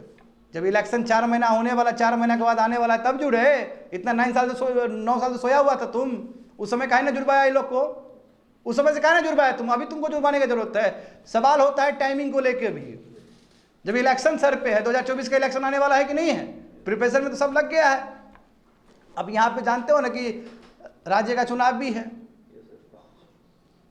तो वो टाइमिंग को लेके सवाल है। तो 2 सवाल देखो जो उठता है तुम्हारा गवर्नमेंट के आर्गूमेंट से, तो मैंने एक वही बात किया है कि जो ग्रास रूट जो कनेक्शन का बात किया जा रहा है सरकार की तरफ से, ठीक है, कि 9 साल का ये बताया गया, तो अभी तक 9 साल में क्यों नहीं किया गया ये चीज़? क्यों अभी इलेक्शन के टाइम में ही आपको याद आया ये कॉन्सेप्ट? ये कॉन्सेप्ट में कोई बुराई नहीं है, ये कॉन्सेप्ट बहुत ही नोबल कॉन्सेप्ट है कि आप चाहते हो कि आपका जो मुलाजिम सब है, ब्यूरोक्रेट्स है, वो जुड़े, तो यही बिल्कुल होना ही चाहिए, किसी भी लोकतंत्र में होना ही चाहिए। आखिर एथिक्स क्लास में यही ना बताते हैं कि सिविल सर्वेंट को कंपैशन होना चाहिए, सिविल सर्वेंट ग्रास रूट से जुड़े, यही बात करते हैं हम लोग। मैं टाइमिंग देखो, सबसे बड़ा सवाल टाइमिंग का है। ये समझ में नहीं आ रहा कि सरकार क्यों अपना स्कीम का इतना ज़्यादा सेलिब्रेशन कर रही है। इसका मतलब उनका स्कीम फेल हो गया क्या? ज़बरदस्ती बताया जा रहा है क्या? सवाल तो उठेगा ही, समझ रहे हो ना। अब कई बार तुम कुछ ज़्यादा ही प्रचार कर दोगे तो लोग शक करेंगे तुम पे। प्रचार भी प्रचार ही लायक होना चाहिए ना। ज़्यादा प्रचार कर देगा तो क्रेडिबिलिटी पे बहुत असर पड़ता है। क्या आपका स्कीम फेल कर गया? क्या आपका भी स्कीम इफेक्टिवली इंप्लीमेंट नहीं हुआ, इसलिए आप इतना ज़्यादा बढ़ चढ़ के हिस्सा ले रहे हो और इतना लोग को बोल रहे हो प्रचार करने के लिए? सवाल ये है, बात समझे ना। आगे देखो, तो यहाँ पे देखो क्या है, आखिर आपने कहा है रथ प्रभारी नोडल ऑफिसर वाला ही किया, ये अप्रोप्रिएट नहीं है। संविधान के दृष्टिकोण से भी देखोगे तो बिल्कुल भी अप्रोप्रिएट नहीं है। जो ब्यूरोक्रेसी है वो must be A political, politics line में बिल्कुल भी नहीं घसना चाहिए। आखिर ये ब्यूरोक्रेसी है जो इलेक्शन को करवाता है। जो इलेक्शन ईसीआई जो देखते हो, इलेक्शन कमीशन ऑफ इंडिया में जो चेयरमैन होते, जो सबसे अध्यक्ष होते हैं, वो कौन होते हैं? आईएएस होते हैं, समझे? आईएएस होते हैं, इतने बड़े पोस्ट पे जाते हैं। सीएजी देखो ना, सब आईएएस होते हैं। जब तुम ब्यूरोक्रेसी को इस तरह तुम पॉलिटिसाइज कर दोगे तो देश फिर कहाँ जाएगा? ये क्लियर वायलेशन है सेंट्रल सिविल सर्विस रूल का, बात समझे, जहाँ पे पूरा इस रूल्स में बताया गया कि गवर्नमेंट सर्वेंट को बिल्कुल पॉलिटिकल एक्टिविटीज में पार्टिसिपेट नहीं करना चाहिए। बताओ, तो what about the ethics code? Organization का अपना एथिक्स कोड है, उसका क्या हो जाएगा फिर? बात समझे। और दूसरी बात यह है कि स्टूडेंट की जो एग्जीक्यूटर है, यानी कि जो ब्यूरोक्रेट्स है, उसका काम है कि गैप के रूप में काम करना, ब्रिज के रूप में काम करना। एक तरफ पीपल है, एक तरफ पॉलिटिकल डिस्पेंसेशन है। पॉलिटिकल डिस्पेंसेशन मतलब गवर्नमेंट ऑफ द डे है, और एक तरफ पीपल है, उसके बीच में ब्यूरोक्रेट्स काम करता है। तो यहाँ का मामला यहाँ पहुँचाता है, प्रोग्राम और स्कीम में हेल्प करता है। अब वो प्रचार के रूप में काम करे, प्रचारक के रूप में काम करे, तो गलत बात हो जाएगा, समझे ना, बहुत गलत बात हो जाएगा। तो दिस स्ट्रिक्टली अपॉलिटिकल रोल, यानी कि जो संविधान में बोला गया था कि ब्यूरोक्रेट्स को अपॉलिटिकल रोल के लिए तैयार होना चाहिए, ये आप उल्लंघन कर रहे हो, ये गलत बात है। रथ प्रभारी nodal officer is to publish schemes that, कब बताओ ये लोगों को करना है, 9 साल के बारे में बताना है। तो बहुत लोकसभा का देखो चुनाव आने वाला है, और इस समय इस तरह का लगाना, मसरनी को तैयार करना, ये तो एक तरह से इलेक्शन कैंपेनिंग का बात हो गया कि इलेक्शन आप जीतने के लिए इस तरह का लोग को भेज रहे हो। आखिर यही आदमी लोग फिर इलेक्शन कैंपेनिंग में भी लोग होंगे, समझ रहे हो ना। तो ये बहुत गलत प्रेसिडेंट हो सकता है। सोल्जर एम्बेसडर का देखो, अब देखो सोल्जर एम्बेसडर का कॉन्सेप्ट तो और ज़्यादा प्रॉब्लमेटिक है। हमें तो पाकिस्तान से सीखना चाहिए कि सोल्जर को भाई दूरी रखो, आर्मी को दूरी रखो। हमें म्यांमार से सीखना चाहिए कि नहीं सीखना चाहिए? बताओ, इंडिया और पाकिस्तान का लगभग तुम्हारा जन्म एक ही साथ हुआ, हाँ, आज़ादी लगभग एक ही साथ हुआ। देखो पाकिस्तान में क्या स्थिति आ गया। पाकिस्तान में स्थिति इसलिए बुरा है क्योंकि वहाँ पे हर समय मिलिट्री, जाने हो मिलिट्री का कितना कब्जा है वहाँ पे, और अभी तुम मिलिट्री को उतार रहे हो। हाँ, आर्मी मतलब मिलिट्री ना होता जी, आर्मी को तुम पॉलिटिकल एक्टिविटी में उतार रहे हो, बोले प्रचार, कल के भरोसे में क्या आपको ही दबा दे वो। तो इसलिए उसको रखो, दूर रखो, गलती नहीं करना है। जो नेबरहुड में गलती किया वो गलती नहीं सीखना है वहाँ से। देखो, तो सबसे बड़ा देखो क्रिटिक्स क्या बोल रहे कि सबसे बड़ा प्रॉब्लम है कि सोल्जर एम्बेसडर को आप उतार दिए, तो और बड़ा खतरनाक चीज़ है ये, और बहुत बड़ा प्रॉब्लमेटिक है। ठीक है, आपको समझना चाहिए। आपको सीखना चाहिए बगल के राज्य से। ये बहुत डेंजरस प्रेसिडेंट है कि हो सकता है मिलिट्री यदि पॉलिटिकल एक्टिविटीज़ में आए तो बहुत मामला गड़बड़ हो सकता है। और वही बोला कि हमें नेबरहुड से सीखना चाहिए, हमें अवॉइड करना चाहिए सभी चीज़ को, नहीं तो बहुत खतरनाक एग्जाम्पल हो सकता है। तो फाइनल शब्द देखो, सेपरेशन ऑफ पावर। देखो एक डेमोक्रेसी में सेपरेशन ऑफ पावर होता है। जुडिशरी का अपना ही डोमेन है, एग्जीक्यूटिव का अपना ही डोमेन है, लेजिस्लेटिव का भी अपना ही डोमेन है। जहाँ तक सवाल है एग्जीक्यूटिव का, तो एग्जीक्यूटिव के अंदर भी फ्रैक्शंस है। एग्जीक्यूटिव में परमानेंट एग्जीक्यूटिव होता है और एक तुम्हारा पॉलिटिकल जो कि नॉन परमानेंट है, जो टेम्पररी है। टेम्पररी मतलब सरकार कभी भी आ सकता है, कभी भी जाएगा। वो 5 साल के लिए ही होता है ना सरकार, वो आगे फिर जीतेगा तो फिर आगे बढ़ेगा, नहीं जीतेगा तो पीछे चला जाएगा, उसके बाद तो ऑर्डिनरी आदमी बन गया। जो परमानेंट मेंबर है, जो परमानेंट एग्जीक्यूटिव है, उसका तो कद्र होना चाहिए ना। देखो बच्चे लोग, आईएएस बड़ा होता है पीएम से भी। यदि सेंस से देखोगे, पीएम 5 साल के लिए 10 साल के लिए होता है, आईएएस 5 साल का नहीं है, जीवन भर आईएएस ही रहोगे। ये क्रेडिबिलिटी है आईएएस का, जीवन भर आईएएस ही रहेगा, तुम्हारा जो स्टेटस है सेम ही रहेगा। हम मानते हैं कि पीएम तुमसे बड़ा है, बहुत ज़्यादा बड़ा है, मगर पीएम कितना दिन के लिए होता है? 10 साल के लिए, 15 साल के लिए मैक्सिमम, इतना ही ना होगा जी। कद उसका बड़ा होगा, उसमें कोई शक नहीं है। मगर जब आप आईएएस बनोगे, वही आईएएस वो पीएम को पकड़ के ले जाएगा थाना में। इंदिरा गांधी के साथ क्या हुआ था पता है ना तुम लोग को? तो फिर स्टेटस आपका एक समान रहेगा। तो वही बोलने का मतलब यही है, यहाँ पे भी ऐसा नहीं बोला गया है, सेंस यही है कि जो परमानेंट एग्जीक्यूटिव है वो परमानेंट है, उसको तो आगे और जाना है, सर्विस देना है, उसको पॉलिटिसाइज मत करो, नेगेटिव असर पड़ेगा आने वाले फ्यूचर में। तो प्रॉपर सेपरेशन ऑफ पावर के रूप में काम करना चाहिए, बात समझे ना। तो इसलिए और देखो भारत का जो, देखो थर्ड पॉइंट बता रहे हैं, जो भारत का जो इलेक्शन प्रोसेस है उसका ह्यूज क्रेडिबिलिटी है वर्ल्ड में, कि यस इंडिया इतना बड़ा कंट्री है फिर भी इलेक्शन प्रोसेस बहुत बढ़िया से कर लेता है। तो ये जो इलेक्शन प्रोसेस बढ़िया से करता है, इसमें ब्यूरोक्रेसी का ही बहुत बड़ा रोल है, कि ब्यूरोक्रेट्स लोग बढ़िया से, ईमानदारी से, नॉन पार्टिजनशिप लाइन से ये होने देता है इलेक्शन। तभी तो कांग्रेस हारता है और बीजेपी तुम्हारा बहुमत में आता है। यदि ब्यूरोक्रेट सब उस समय पॉलिटिसाइज हो जाता है तो आज मोदी गवर्नमेंट आता ही नहीं यहाँ पे इस कंट्री में। तो गरिमा है हमारा इलेक्शन कमीशन ऑफ इंडिया का ना, कि इतना अच्छा व्यवस्था रखा है कि मोदी जी जीत के आए हैं प्रचंड बहुमत से। बात समझ रहे हो ना? तो इसलिए ब्यूरोक्रेसी अच्छा होना चाहिए। ब्यूरोक्रेसी अच्छा है तो पावर ऑफ ट्रांजिशन ठीक होगा फिर कंट्री में, बात समझ लो। अब मिलिट्री का इन्वॉल्वमेंट होना डोमेस्टिक पॉलिसी में तो और बहुत बड़ा सुसाइडल चीज है, बात समझे ना। तो इसलिए आप देखो होता है, लॉयर का भी अपना आइडियोलॉजी होता है, एक सिविल सर्वेंट का भी अपना आइडियोलॉजी होता है, एक आर्मी का भी आइडियोलॉजी होता है, एक टीचर का भी होता है, एक डॉक्टर, सबका अपना अपना आइडियोलॉजी होता है। मगर जब आप सिविल सर्वेंट हो तो आइडियोलॉजी आप अपने अंदर रखो, आपको नॉन पार्टिजनशिप से काम करना पड़ेगा। मगर मान लो कि हम पहले से बीजेपी को सपोर्ट करते हैं, लेट्स से हम एक आईएएस से हम पहले से बीजेपी को सपोर्ट करते हैं, अब बीजेपी लोग हमको अप्रोच किया तो हम तो और दौड़ जाएंगे। मेरा ड्यूटी होना चाहिए कि हम आईएएस, हम बीजेपी को सपोर्ट करें, उसका आइडियोलॉजी को सपोर्ट करें या कांग्रेस का, वो बात का मैटर, वो मेरा पर्सनल चीज़ है, उसको कुर्सी तक आने नहीं देना चाहिए, उसको पद तक आने देना, उसको अंदर रखो।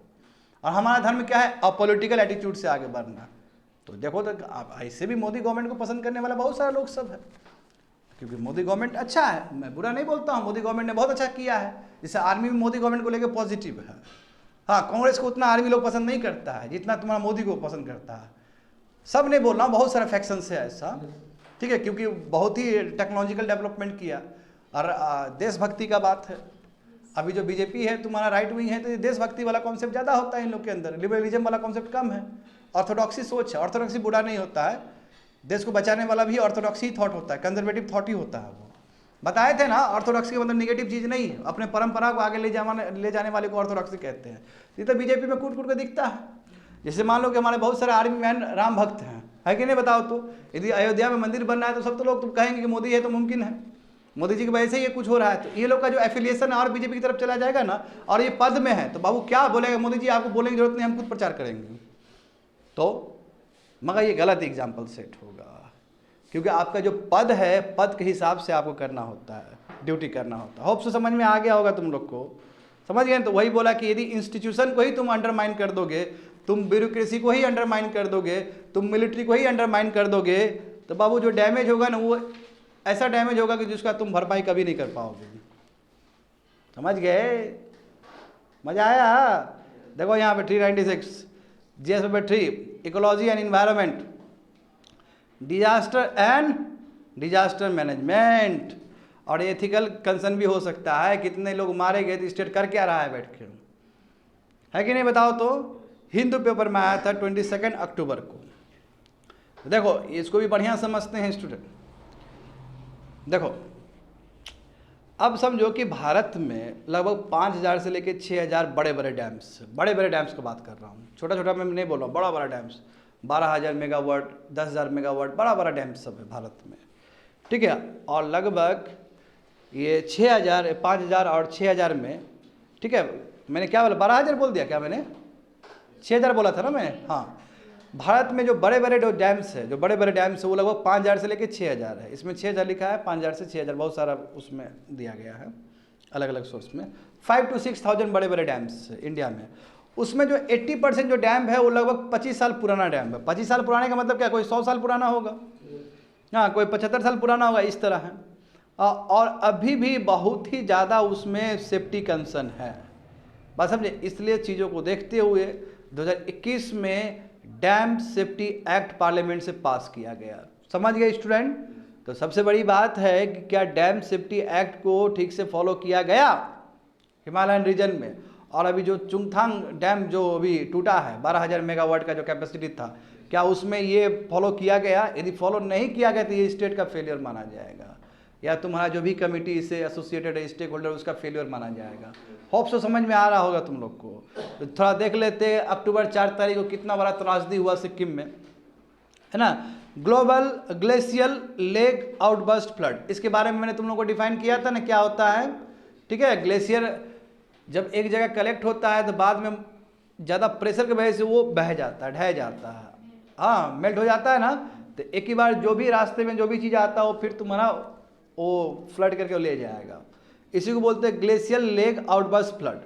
नॉर्थ सिक्किम में हुआ था, वही लोनाक लेक के पास हुआ था, और जिसके वजह से जो एक सबसे बड़ा बिगेस्ट हाइड्रो पावर प्रोजेक्ट है इंडिया का, ठीक है, टिस्टा 3 डैम, वो पूरा ढह गया, वो बह गया। 12000 मेगावाट का है बच्चे लोग, 12000 मेगावाट बहुत ज़्यादा होता है, ठीक है। मैं चूँकि इसी राज्य से हूँ, मुझे इसके बारे में बहुत ज्ञान है, इस चीज़ के बारे में। ये देखो, ये तुमको पता है सिक्किम बहुत ज़्यादा इलेक्ट्रिसिटी प्रोड्यूस करता है, डू नो दिस थिंग। बहुत सस्ता है इलेक्ट्रिसिटी, 24/7 है इलेक्ट्रिसिटी वहाँ पर, बिजली बिल भी वैसा नहीं लगता है, क्योंकि जो राज्य इतना इलेक्ट्रिसिटी प्रोड्यूस करता है डोमेस्टिक की, तो बहुत ज़्यादा यूज़ करेगा वो, बात समझ रहे हो। और इसमें क्रेडिट जाता है यही सब डैम को। मत देखो इतना बड़ा डैम बह गया, चुंगथांग जो लेक था उस पर जो डैम बना हुआ था पूरा बह गया। तो चूंकि रिपोर्ट्स के हिसाब से देखोगे तो क्या पता चला कि बताओ कोई अर्ली वार्निंग सिस्टम ही नहीं था। यदि कोई भी खतरा है तो अर्ली वार्निंग सिस्टम होना चाहिए, वहाँ पे बजना चाहिए सायरन सब, वो गायब है। कोई रिस्क असेसमेंट ही नहीं कि कितना वो पुराना है, कहाँ ढह गया, कौन सा इंफ्रास्ट्रक्चर पुराना है, कौन सा ठीक होना चाहिए, वो रिस्क असेसमेंट ही नहीं हुआ ठीक से। कोई प्रिवेंटिव मेजर्स ही नहीं लिए गए, जो कि सब बहुत ज़रूरी है तुम्हारा as per dam safety act 2021। तो सीरियस वायलेशन हुआ है कि नहीं हुआ बताओ तो। कोई अर्ली वार्निंग सिस्टम वहाँ पे डिज़ाइन नहीं है, कोई रिस्क असेसमेंट नहीं हुआ कि कितना खतरा है इस डैम को लेके, कोई प्रिवेंटिव मेजर्स नहीं लिए गए। तो हम क्लियर कह सकते हैं कि जो डैम सेफ्टी एक्ट 2021 का जो अभी हाल फिलहाल में बना है उसका बहुत ज़्यादा उल्लंघन हुआ है। देखो एक्ट बना है, कानून बना है, तो कानून का ठीक से फॉलो होना चाहिए। अब यहाँ पे देखो तुमका सिक्किम का ये तुम्हारा जो ग्लेशियल लेक आउटबर्स्ट फ्लड है, ये रिवील करता है, इस तरह का इंसिडेंट रिवील करता है कि देखिए जो डैम का डिज़ाइन जो है ना वो सही नहीं है, और वहाँ पे स्पिल ओवर कैपेसिटी ठीक से नहीं किया जा रहा है, यानी कि कितना पानी को छोड़े और कितना पानी को रोके। स्पिल ओवर कैपेसिटी का मतलब वही है कि कितना कंट्रोल करना है वाटर को। जैसे देखिए कहा जाता है ना कि हट जाओ वहाँ पानी छोड़ने वाला है, नदी खाली करो, तो प्रॉपर वार्निंग सिस्टम के साथ खाली करो। तो स्पिल वे कैपेसिटी जो है ना वो ठीक से नहीं हुआ, बहुत ही पोर कंप्लायंस है, यानी कि ठीक से नहीं हुआ, तभी तो इतना सिंगताम वाला जो एरिया है पूरा डूब गया। फिगर दिखाए थे ना उस दिन day to day current affairs में तुम लोग को, सिंगताम वाला एरिया बताए थे ना, कहानी से बताए होंगे शायद। बिल्कुल कितना स्थिति बुरा हो गया। अभी देखो, अभी कुछ दिन पहले ही हमारे घर में आए हैं वहाँ से, बताओ, बोले पूरा रोड ढह गया है, पूरा खराब हो गया, कंकर पत्थर। बताओ अच्छा खासा रोड था, अभी कंकर पत्थर है वहाँ पे। और कितने आर्मी मैन का सब भी नहीं मिला अभी तक, कितने सिविलियन का सब भी नहीं। अब कहाँ से मिलेगा सब, वो तो दब गया, मलबा बन गया, नीचे चला गया वो। और पहाड़ी क्षेत्र है यार, पता तो नहीं चलेगा वो, समझ गए ना, कहाँ से कहाँ चला जाएगा वो। देखो ना उत्तराखंड में और हिमाचल प्रदेश में जब होता है त्रासदी पता चलता है, कुछ नहीं पता चलेगा। और हमारे बेचारे हमारे जो जवान लोग हैं, कई लोग शहीद हो गए हैं इसमें, सो बैड ना। तो स्टेट गवर्नमेंट का फेलियर माना जाएगा स्टूडेंट। देखो तो क्या क्या प्रोविजन है डैम सेफ्टी एक्ट में। हाँ, ये दिसंबर 2021 में लाया गया था। ये इसलिए लाया गया था जो भी सर्वेलेंस में जो कमी है, जो मेंटेनेंस में कमी है और जिसकी वजह से डिजास्टर आने का चांस है, वो सभी चीज़ पे काम किया जाए। अब देखो इसमें बहुत इंपॉर्टेंट 3-4 पॉइंट है, उसको याद करना है तुम लोग को। इसमें कहा गया था national committee on dam safety. ये क्या करेगा, एक कमेटी बनाएगा। कमेटी का नाम क्या है, national committee on dam safety. Committee का नाम ही है। इसका क्या काम क्या है, सेफ्टी पॉलिसी एंड रेगुलेशंस को वो करना, देखना रिलेटेड टू डैम। समझ गए student, safety policy and regulation कौन करेगा ये काम, national committee on dam safety. देखो नाम से ही पता चल जाएगा तुम लोग को। दूसरा देखो, a national dam safety authority would be charge with the implementation and solving state level dispute. और जितने भी स्टेट लेवल डिस्प्यूट, जैसे पानी को लेकर स्टेट लेवल डिस्प्यूट होता है ना, एक राज्य से दूसरा राज्य जब पानी जाता है, जैसे देखो टिस्टा जाती है कि नहीं जाती है वेस्ट बंगाल, तो जो भी प्रॉब्लम होगा सॉल्व करने के लिए भी तुम्हारा वही है, national dam safety authority. And तीसरा देखो, chairman of central water commission, very very important body, CWC। ठीक है, ये बहुत ज़्यादा न्यूज़ में रहता था पहले, अभी भी है, अभी इस रीजन से। CWC के जो चेयरमैन हैं वही एक्चुअली वही क्या करते हैं, तुम्हारा head dam safety protocol. Dam safety protocols में जो हेड करने वाले जो होते हैं नेशनल लेवल पे, वही होते हैं, CWC के ही चेयरमैन होते हैं। इनका दोनों काम है, इधर भी हेड करना प्लस उधर भी नेशनल जो तुम्हारा डैम सेफ्टी अथॉरिटी उसको भी हेड करना। बात समझ गए ना।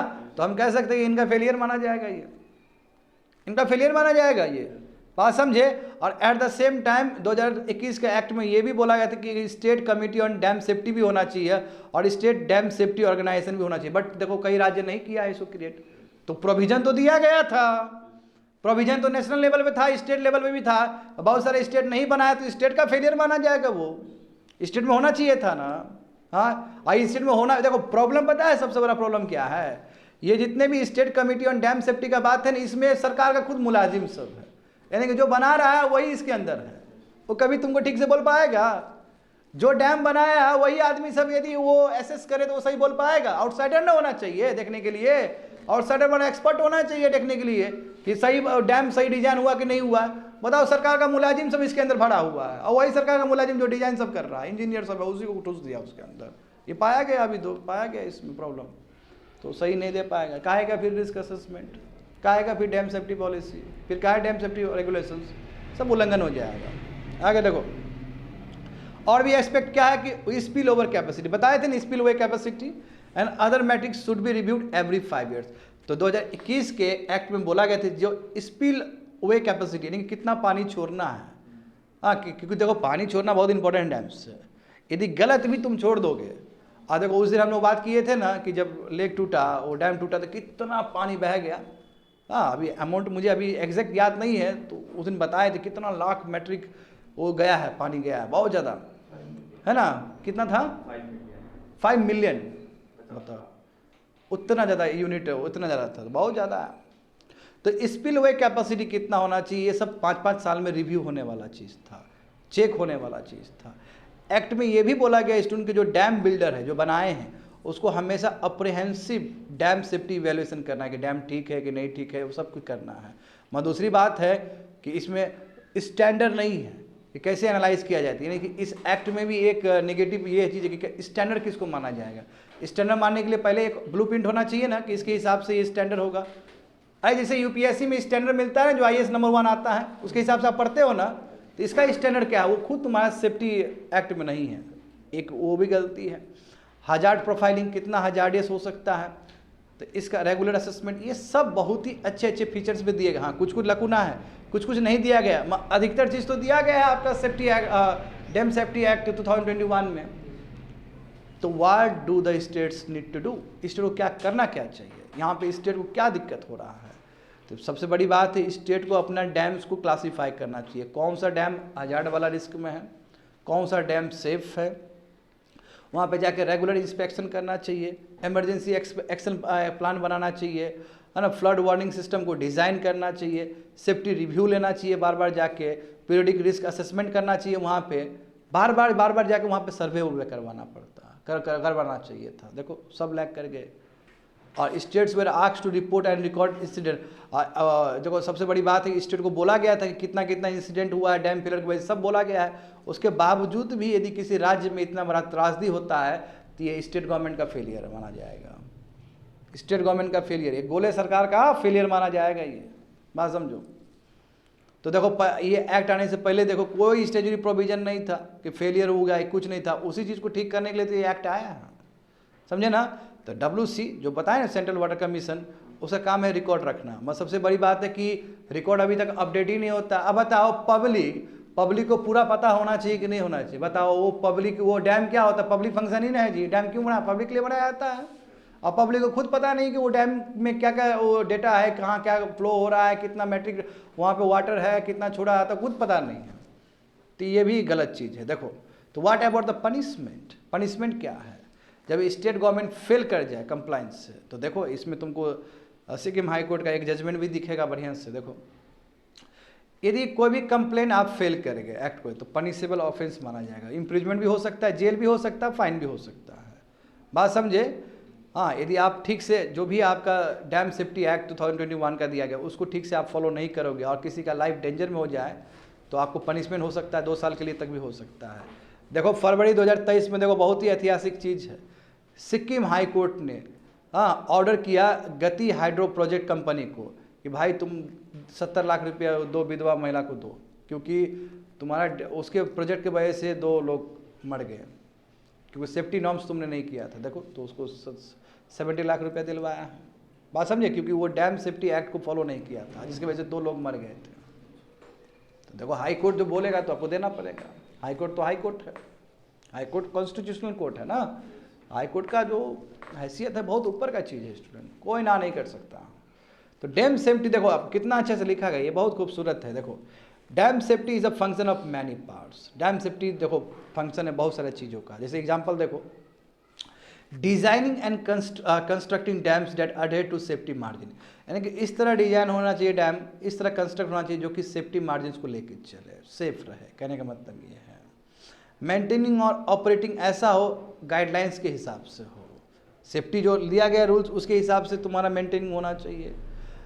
डेटा जो होना चाहिए वो रियल टाइम होना चाहिए, आपको दिख जाना चाहिए इंटरनेट पे कि कितना कितना कैसे कैसे छोड़ा जा रहा है, तब तुरंत अपडेट होना चाहिए। CWC का भी वही बात है कि रियल अपडेशन होना चाहिए, अपडेशन समझ रहे हो ना, अपडेट होना चाहिए।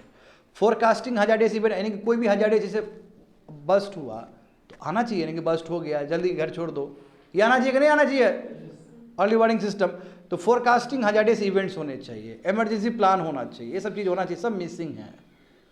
तो hazard risk fluctuates with several associate factor. अब देखो अभी जो हजार्ड आ रहा है स्टूडेंट, तो अभी तो जानते हो कि बहुत सारे रीजन है। एक तो सबसे बड़ा क्लाइमेट चेंज, कहीं भी बारिश हो जा रहा है, कहीं भी बादल फूट जा रहा है, हाँ कहीं पे भी रिवर कोर्स चेंज कर ले रहा है, कहीं पे भी ड्रॉट हो रहा है, कहीं पे भी फ्लड हो रहा है, ये पता ही नहीं चल रहा है। सबसे बड़ा रीजन क्या है तुम्हारा? Climate change. जो हजार्डियस रिस्क जो बढ़ रहा है बहुत तेजी से, उसका सबसे बड़ा रीजन है क्लाइमेट चेंज। समझ गए स्टूडेंट? दूसरा अर्बनाइजेशन। अब बताओ तुम फ्रजाइल हिमालयन इकोसिस्टम में तुम बना रहा है, वो तो बहुत फ्रजाइल है कि नहीं है? तो अर्बनाइजेशन तुम कर रहे हो, बताओ वहां पे तुम बना रहा है वो प्लेन वाला तुम हाईवे बना दे रहा है, वहां पे सस्टेन कर पाएगा उतना बड़ा रोड वो जगह? हाँ, कैपेसिटी बिल्डिंग उतना है उसके पास। उत्तराखंड का देखे थे कि नहीं देखे थे हम लोग? तो फिर बात समझे? तो ये सभी चीज़ काम होना चाहिए। और यदि याद करो जोशीमठ का क्या हुआ था, याद है ना? खाली करना पड़ा उसको, तो कितने लोग बेघर हो गए। पहले से सरकार यदि सर्कुलर जारी करती और वहाँ पे यदि कम होता आबादी माइग्रेट करने के लिए नहीं देता तो वो बच जाता वो जगह आज। तो वहाँ पे दब गया सब, वहाँ पे सब ठूस के वहाँ पे भर गया, सब हो गया स्थिति खराब उसका। तो पीरियडिक रिव्यू होना बहुत ज़रूरी है, मैप होना ज़रूरी है कि कहाँ कहाँ बारिश आ रहे हैं, कहाँ कहाँ बारिश आएंगे, कौन सा जगह डूबेगा, ये सब चीज़ पे काम होना चाहिए। और ये भी डिटरमाइन होना चाहिए कि डैम रिजर्वर का कैपेसिटी कितना है। कैपेसिटी कम है, पानी छोड़ दो, ज़्यादा हो गया हालत ख़राब हो जाएगा। तो स्पिल वे जो कैपेसिटी उस पर काम होना चाहिए। कहने का मतलब ये हुआ। तो क्या क्या शॉर्ट कमिंग्स अब तो समझ में आ ही गया होगा तुम लोग को कहाँ कहाँ प्रॉब्लम हुआ है।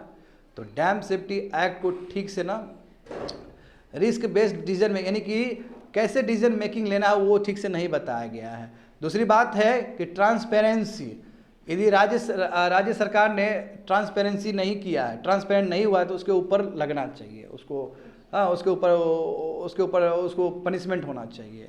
तो सब मिसिंग है यहाँ पे। एक रोबस्ट तुम्हारा डैम सेफ्टी एक्ट होना चाहिए। इंडिया यहाँ पे बहुत पीछे हो गए। देखिए जैसे वो बहुत अच्छा एग्जांपल देगा कि डैम सेफ्टी तुम्हारा पब्लिक पर्पस फंक्शन है, डैम सेफ्टी होना ही चाहिए। डैम सेफ्टी फंक्शन जो भी चीज़ है ये पब्लिक डोमेन में होना चाहिए कि कितना उसमें पानी है, कितना क्या है सब, क्योंकि आखिर मेन तो पब्लिक ही ना है जी, डैम पब्लिक के लिए ही बना है, बात समझे। इसलिए ट्रांसपेरेंसी मस्ट भी दिया, ट्रांसपेरेंसी होना चाहिए। और मैं तुम लोगों को पहले ही बता चुका हूँ कि अभी जो प्रेजेंट सिस्टम है जहाँ पे खुद सरकार का आदमी लोग खुद तुम्हारा वो असेसमेंट में है, रिस्क असेसमेंट में है तुम्हारा, तो क्या सही बताएगा, क्या वो बता पाएगा? जो डैम बना रहा है वही आदमी सब यदि उस मैनेजमेंट में है रिस्क देखने वाला, तो कहीं बता पाएगा कि हमारा क्या क्या गड़बड़ी है? इसलिए बाहर से एक्सपर्ट बुलाओ और उसको चेक करवाओ और उसको बोलो कि 2021 का एक्ट में ये है, उसके हिसाब से आप चेक करिए। वो खुद ही होशियार होगा, वो चेक करेगा और जो भी गलती है राज्य सरकार को बोलेगा, केंद्र सरकार को बोलेगा, CWC तक मामला जाएगा, तब जाके इस तरह का नहीं होगा। अच्छा बताओ, कल ही आंध्र प्रदेश में ट्रेन एक्सीडेंट हो गया, पता चला तुमको? परसों की बात है। तो कैसे हो जा रहा है? लगातार अभी जब से उड़ीसा का हुआ है लगातार देखने को मिल रहा है, इधर अपना बिहार में भी हो गया था नॉर्थ ईस्ट का। तो ये सीरियस कंसर्न है स्टूडेंट, समझिए, दैट्स इट।